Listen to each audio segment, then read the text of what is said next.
Bonjour! Aujourd'hui, je vais vous parler d'un des sujets controversés de la psychanalyse. Il s'agit de la castration. Faut savoir qu'il y a beaucoup de stéréotypes qui tournent autour de cette notion-là.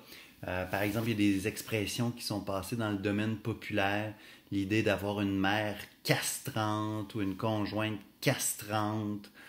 Il y a aussi cette idée qui est aussi un stéréotype que Freud est absolument obsédé par la castration, le phallus, le pénis. On a décrit son œuvre comme une œuvre essentiellement phallocrate.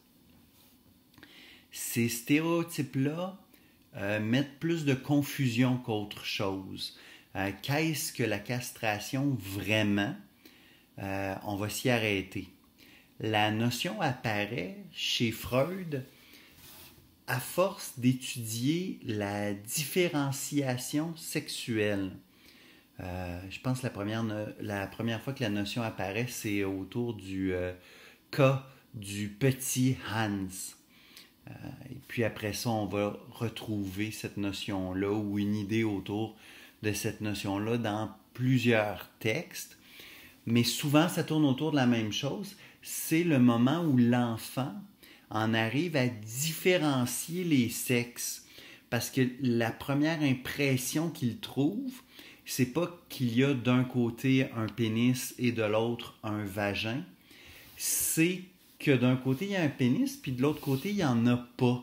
Donc, il y a une espèce de notion de manque qui apparaît. Et de là, l'idée de castration, si ça manque, c'est donc que ça l'aurait été coupé. Donc, c'est quelque chose de purement imaginaire. C'est pas quelque chose que Freud insiste pour voir. C'est quelque chose qui apparaît dans le discours des gens qui viennent le voir. Donc, comme c'est quelque chose de récurrent, ici, arrête. C'est ça la méthode de Freud. C'est arrêtons-nous à ce qui se répète parce que c'est signifiant. Et à force de travailler cette notion-là, il va comprendre que la différenciation sexuelle est un enjeu qui est au cœur de l'enfance. Donc, quand ça arrive, la façon que les parents vont répondre aux questions de l'enfant va avoir un effet par la suite. Et ça va structurer l'inconscient.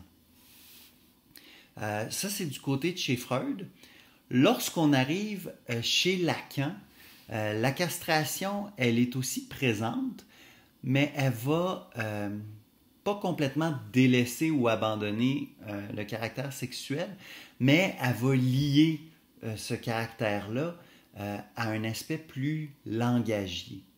C'est-à-dire que la castration, qu'est-ce que c'est? C'est essentiellement une coupure. Et c'est une coupure signifiante. Ça, c'est très important chez Lacan. Et le langage est quelque chose qui fonctionne par coupure. Donc, les phrases entre elles, les mots entre eux, les sons également, tout est coupé pour permettre de différencier une chose d'une autre. Sinon, on tombe dans une espèce d'indifférenciation. Donc là, on va embarquer dans le côté langagier de la castration. Et en faisant ça, ce qu'on remarque, c'est ce qu'on appelait chez Freud l'angoisse de la castration, et pas tant liée à l'organe du pénis qu'à une crainte très grande du manque. La notion centrale de la castration, c'est le manque. Et l'enjeu qui se fait au moment de la différenciation sexuelle, c'est comment chaque sujet va interagir avec le manque. Est-ce que les gens ont peur du manque? Est-ce qu'ils désirent le manque? Est-ce qu'ils créent le manque? Est-ce qu'au contraire, ils vont boucher le manque? Donc, la façon qu'on a de vivre avec le manque dans notre vie va structurer l'ensemble de notre parcours. C'est ça, d'abord, la castration, et pas ce que tout le discours courant en dit. Merci.